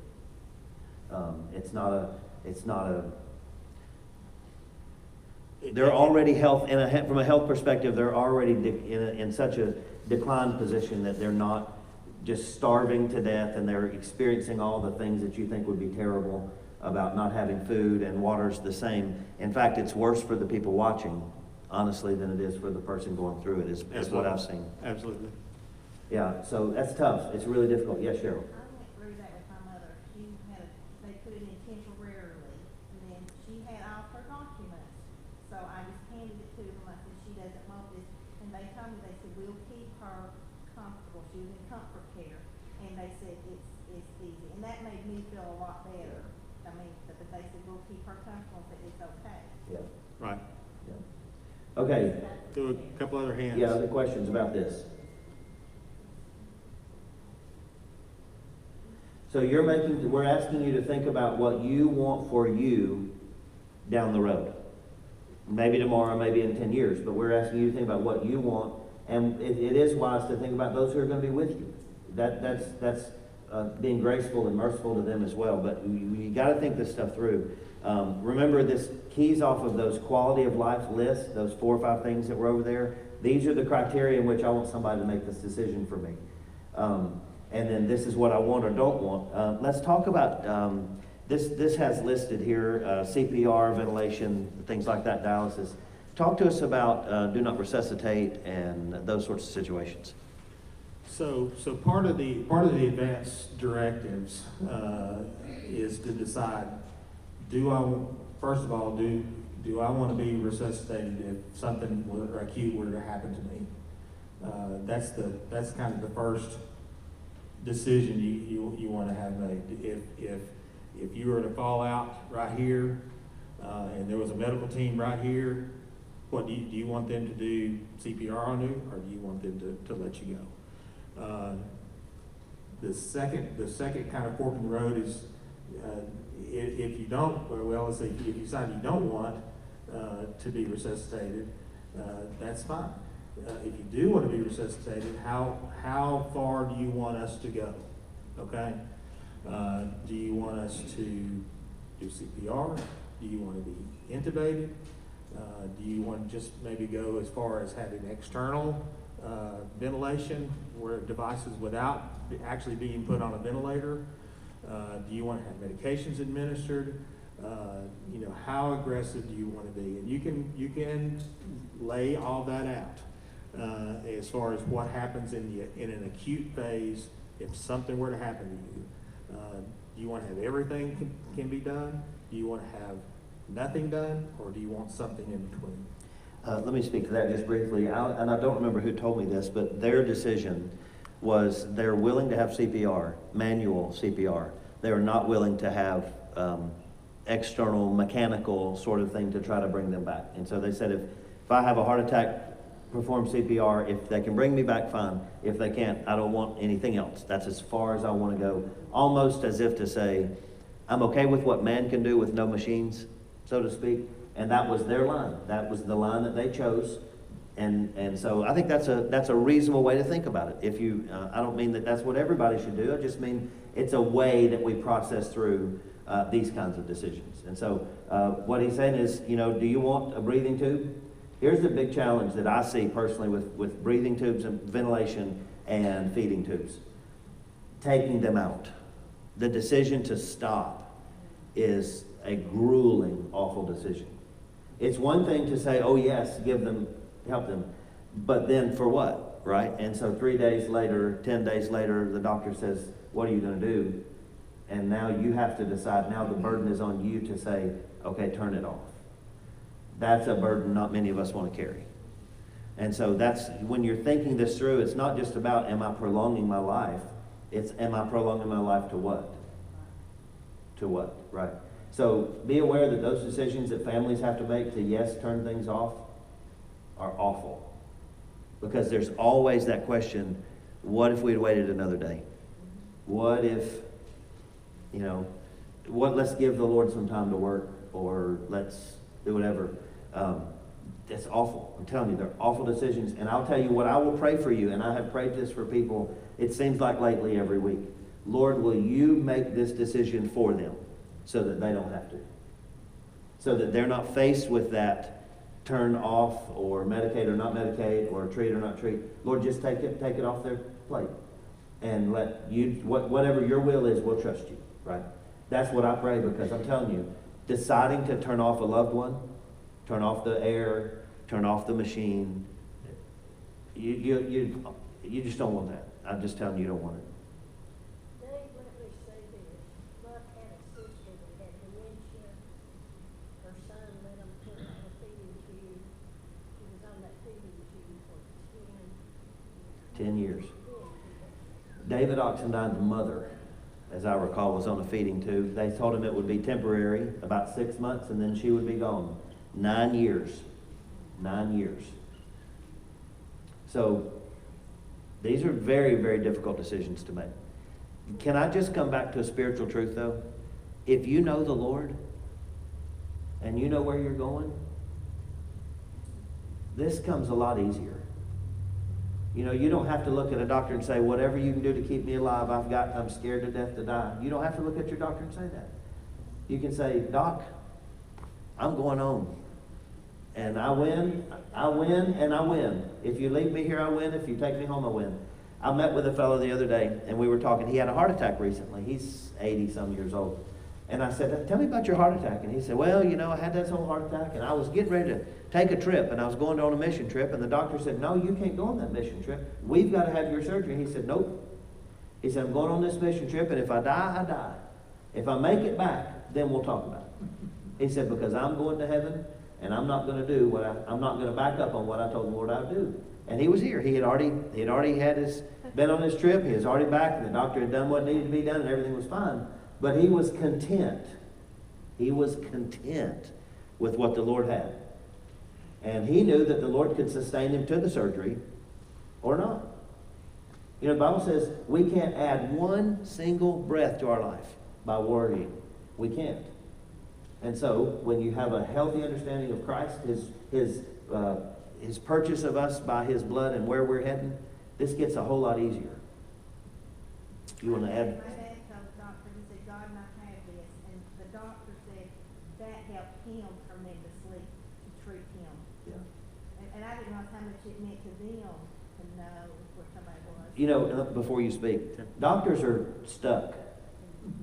They are stuck. I know several doctors, and I've been in these places in the, you know, before operating rooms and all that sort of stuff. And doctors are stuck with needing to do their job and trying to also be people of faith. And that balance in a hospital where decisions are having to be made, they're supposed to be professionals. And when we open the door to spiritual reality, it helps the doctor talk to us and helps them be at peace. So don't be afraid to look at your doctor and say, I know the Lord Jesus, and no matter what happens here, I'm going to win. It will help the doctor. Now, you may find that the doctor doesn't know the Lord and you're being a testimony of faith, but it gives them an opportunity, an open door to consider the spiritual aspects of stuff. I think that's probably true. I have been in a case where a doctor, it didn't go well, and that patient left that doctor because the doctor had no concern for spiritual things whatsoever. Yes, ma'am. I think another thing that we need to discuss with family and consider is about organ donation. Yes, organ donation. Yep. To do that, to let them know. Yeah. Your wishes, because the family will, if it's in that situation, be asked to make that decision. Yes, and it's not enough that it's on your license. It is not enough that your license says organ donation. You need to tell your family, because in that moment, when they say we're going to donate organs, the child or the loved one can say, no, I don't want to do that, and then that's done. You have to tell everybody, get it as part of the record. That's true. The other thing is that none of these situations are going to happen in textbook fashion. Mm-hmm. There's going to be all kinds of different nuances that happen. One day you're healthy, the next day you're not healthy, and so having all this in place before something changes, so that everybody knows this is what the situation is now. This is what I want. If it was to be a thing where you have none of that in place, and we don't know that, we're going to be full out as aggressive as we can, when maybe that's not what you ever want. And maybe that's what your family thinks you want, when you don't ever think that. So you got to talk to them, you got to put it down in writing. Yep. Okay, yes, ma'am. That brings us to the question of the living will. And I have a living will, but it has been recommended to me by two of my doctors that I update that will. Now, when I update it, my question, I guess, is I did the first one through the hospital right before I had some surgery. Right. And can I do a living will updated through my attorney, or should I? And when I update the thing, where should the copies be on file? I mean, I know that my son will need a copy with my papers, but do they need it at the hospital or the doctors or whoever recommended that I update it? So those of you can't hear, she's asking about a living will. She has a living will in place, and she's being told by people that she needs updated. There's been several, it needs to be updated. So you can certainly do it through your attorney, but you don't have to do it through attorney. It can just be a witnessed thing or a notarized thing. Probably better if you don't use attorney, that you at least have it notarized, and periodically update it. Well, the forms that the lady gave me when we went through this session at the hospital, then I could use that form and just have it notarized. Yes, ma'am. Notarized form with, okay. Yes, ma'am. And the latest date, Yeah. whatever document has the latest date is the one that stands. And then, so I guess then as long as we have that form with my papers, I don't have to have it with. I would take that with you to the doctor, to the hospital. It needs to go with you to the hospital because they're going to ask, but I think it's a routine question now, and you can give them, this is my latest one, I want this on my file. They'll scan it or whatever and put it in there. Yes, but yeah, update it. I don't know how often you should do it, probably every year. as your health changes and stuff, you probably should review your documents and take a look at that. We're running out of time. There's a couple more things I want us to discuss. Dr. Hancock brought a document here, and I want us to talk about that briefly, and then I want to talk about hospice and palliative care before we finish. This form's got it's got a black bar across the top, and right under that black bar it says physician orders of scope of treatment. It's also called physician's orders of something level of treatment. It's basically life-sustaining treatment. Physician orders for life-sustaining life-sustaining treatment, POLST, P-O-L-S-T. And so we use this in the nursing home with every patient that comes in. You probably will be asked to fill out one of these anytime you're in the hospital. And it's asking you the questions. In the event something happens, what do you want done? It's exactly what we've been talking about. But this is something that a hospital or a nursing facility, rehab facility will use. But you can also carry this with you, and every place you go. So this is what I want done. And you've got section A, B, C, D, and E. The first section is that first fork in the road that I spoke about earlier. If something were to happen, what do you want to have CPR?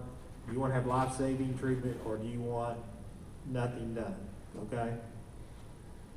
So if you want to have anything done, we're done. We're not going to do anything.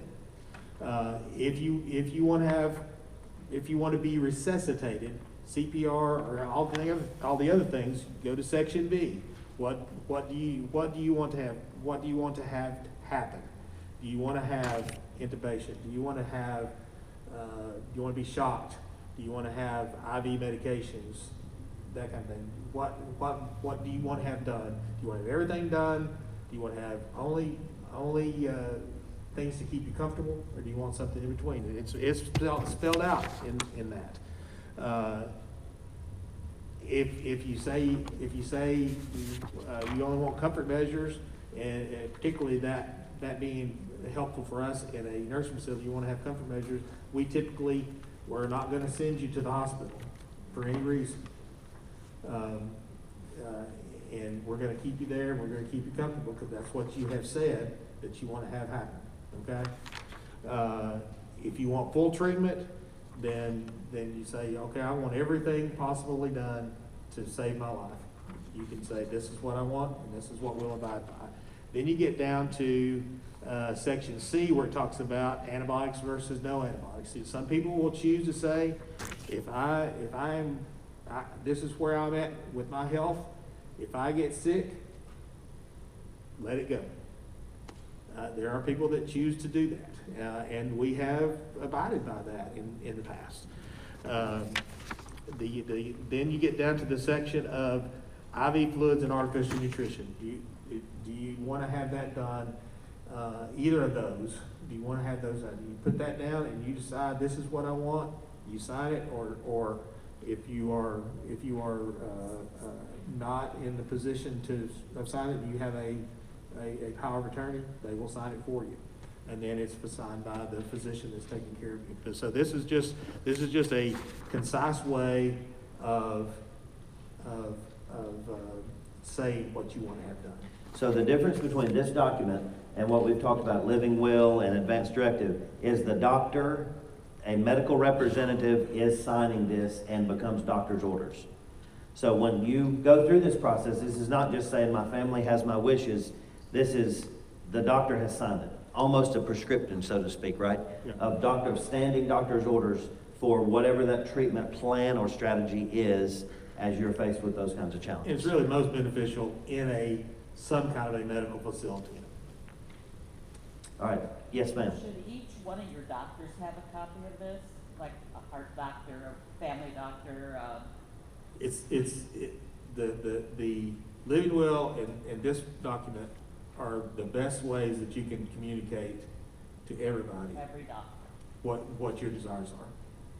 Now you'll notice on the bottom of this, there's the physician name, phone number, and his signature or her signature, and that's where that is completed. The patient's name's at the top. The doctor's signature basically becomes equivalent to a notarized legal document in this particular regard. So both of these would be ideal as if you're going to a hospital, you're giving it to someone who's going to watch over your care at the end of your life. Both of these documents would be perfect for you to have. But you'll notice the doctor, you go over this with your doctor, and he signs it or she signs it, not a notary or an attorney or a witness. The doctor's signature becomes the legal overlay, whatever you'll call it. Does that make sense, everybody? Okay, we're going to move on. We're running out of time. I want us to talk briefly. Dr. Hancock spoke to us about DNR, whether you want to be resuscitated and how far you want someone to go with you to bring to rescue you, so to speak. There's two other things I want us to talk about. One of those is palliative care, the term palliative care, and the term hospice care. And I want us to really focus in on what this hospice care thing really is, so we'll understand it, because we're hearing a lot lately in our congregation of people who are on hospice care. And so not only do I want you to know what that means for them, but for you, and when the day may come that this is a decision you'll be faced with, or the person given your health responsibilities will be faced with, okay? So will you describe what we're talking about here? Certainly. So it's these two issues, hospice care and palliative care, are very close. And in a lot of ways, even medical people use these interchangeably, but they're not exactly the same. And let me tell you why. So let's say you've got several health issues that are fairly serious, but you're treating them and you're moving forward with treatment. Palliative care is, think about them as essentially another specialist that's involved in your care. It's not one person; it's a team, but it's another specialist that's involved in your care. So you continue to see your heart doctor or your pulmonary doctor or your family doctor and so forth, and they are involved in your care to help just to maintain your comfort, to be of support. It basically has a palliative care team will have a physician, a nurse, an aide, a chaplain if you need it, all that. But they're just part of the team that's caring for you. Okay, and so they are not the decision makers. They're just there to help you. Hospice is for people that decide, I'm to the point to where I have come to the realization that my condition is not fixable. I'm going to decide I'm not going to seek out any more aggressive care. I just want to be made comfortable, and I don't want to do anything more aggressive anymore. Does that mean we stop treatment? No. That's the unfortunate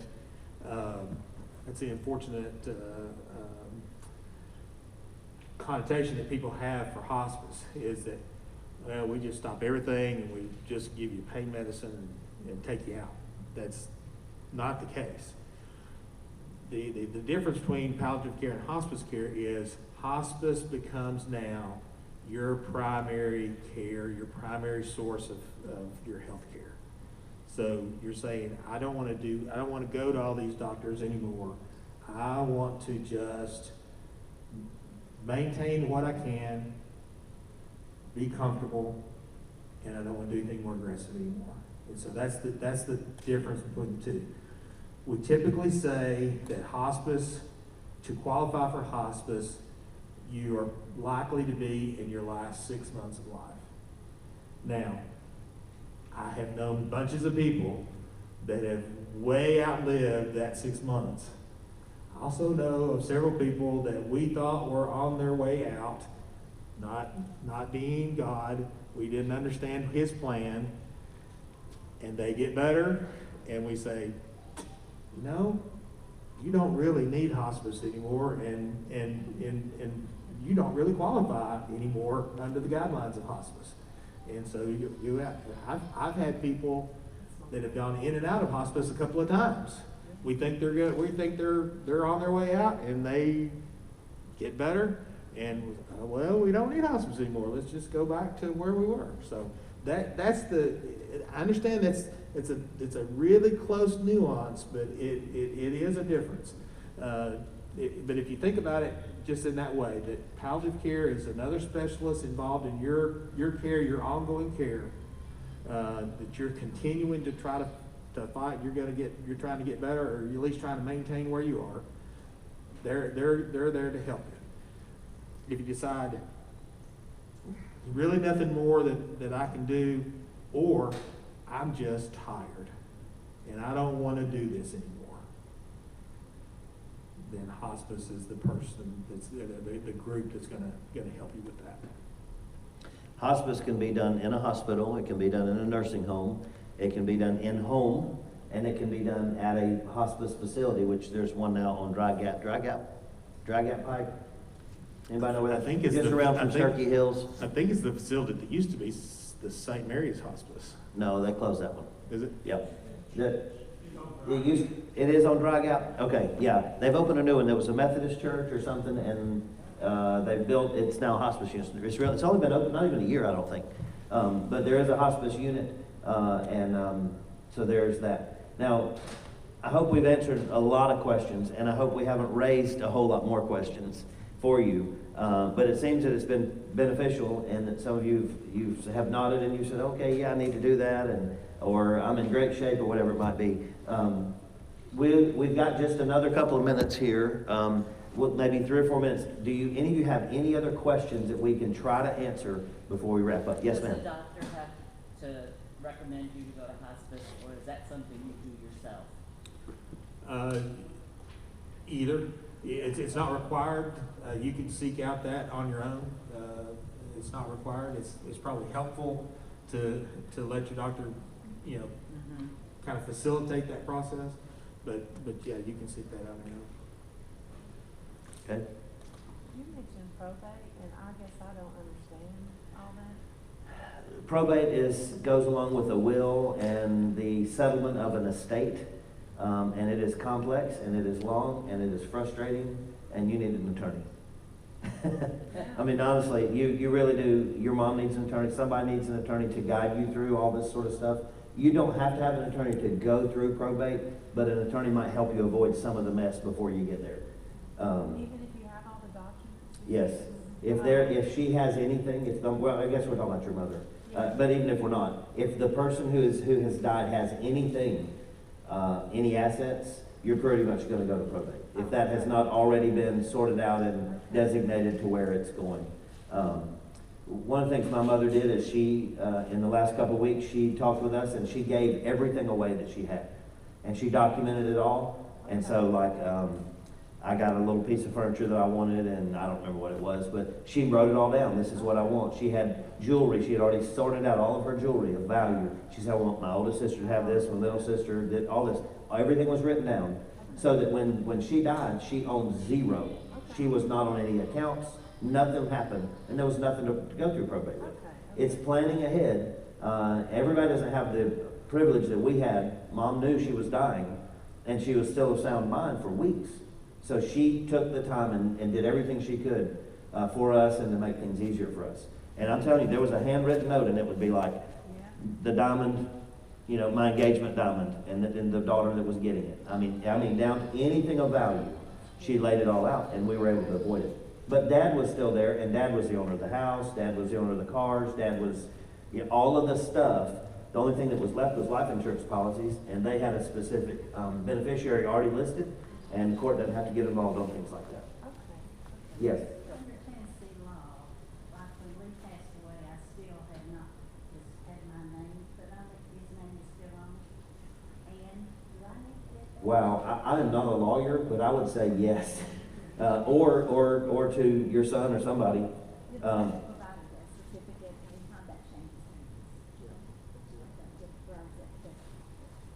Same thing on a car? Everything. Yeah. Yeah, get that in order. Because if you don't, if you were trying to sell anything, you've got a problem. Yep. I thought all I would have to do would be, or they would have to do, would be take his death certificate, prove that it was mine. Easier to do beforehand than during the process. Oh, yeah. Yeah. Oh, yeah. For those of you who are seniors, legal aid offers, I think it's once a month. Is that right? Down at the senior center. You can go down there and get advice. You can talk to attorneys, and they can point you in the right direction. You may also need to go to an attorney after that, but they can point you in the right direction. They can answer those questions. Tennessee law about wills is very straightforward. It still works. If you hand write out a will and you lay out what you want and all that, and it's witnessed by a couple of folks, it will stand in court. But do it now. You get all your ducks in a row now, because the law could change any time and then you're in a mess. Must be witnessed. Must be witnessed. Got to have two witnesses outside of the family, no familiar relation, and I actually think no benefit either. The witnesses can't have received any benefit or all named in the will. It has to be a completely That's correct. independent party, I guess is what we would say. And you can get that witnessed and processed notarized at UPS. Yeah, banks have notaries. At your bank, we have a notary here in the church. So yeah, getting it notarized is not a problem. Getting your papers together, getting all your ideas together, that's the big challenge. It's not the signatures. It's getting to it and actually taking this off of the dining table, sitting down and dealing with it, and then following all the way through. That's the bigger issue, is getting it done in the end. All right, anything else real quick? Dave, I don't know if it's in the adult hospital too, but I know at children's, if you have DNR on the chart and the patient has surgery, that there's a window of time that DNR is below. Like, within like 36 hours or something, when surgery is back. I don't know if that's in adult law, but I know if that's. I've never dealt with that issue. Of course, I'm not a hospital doctor either, so I can't really speak to that. Ask questions, seek financial advice from professionals, estate attorneys, and investment advisors who are qualified to deal with estates and what you're going to do, who you're leaving what, all that sort of stuff. Seek out the advice of a licensed practicing attorney for your decisions about wills and what to do with all that sort of stuff. Ask people what to do. You don't want to get caught and not have everything together. You're blessing the people who've come behind you. That's really what you're doing. You're taking stress and decisions away from people who come behind you. I go back to what my mom did. I told somebody a little while ago, she had taken care of everything with the exception of one. And she said what clothes she wanted on, what earrings she wanted on. Mama had to match, just the way she was. She had to have it just a certain way.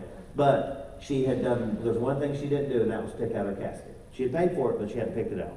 The only decision we had to make was what was in the obituary and which casket she was going to be in. Every other decision was made, and it was a blessing. It's a weird way to say that, but I'm telling you, the stress and the anxiety of death already is a heavy, heavy burden. To have to make decisions that impact other people, the perception of other people. Am I honoring? Am I dishonoring? Am I doing what they want? Take it off the table by dealing with it while you're of sound mind now. And then let somebody document it. If you want to write out a will or write out your decisions and you need somebody to witness it, don't sign it. Fill everything out. Come up here to the church. During the work week, there's 2 or 3 of us around. We'll witness it for you. We'll watch it. We'll watch you sign it. We'll sign it right behind you, and it stands. It stands up, okay? So do what you got to do. If we can help you with other things, we will. We need to wrap this up because we got to get ready for this baptism. Next week at 4:30, we're having a faith forum with Jeff Brooks and Glenn Dean and me. We'll be right here on the platform. We're going to be talking about what it means to actually seeking to live by faith, to live in the power of the Holy Spirit, to trust God for life. So thank you for your presence here. This has been recorded, and if you are interested, we will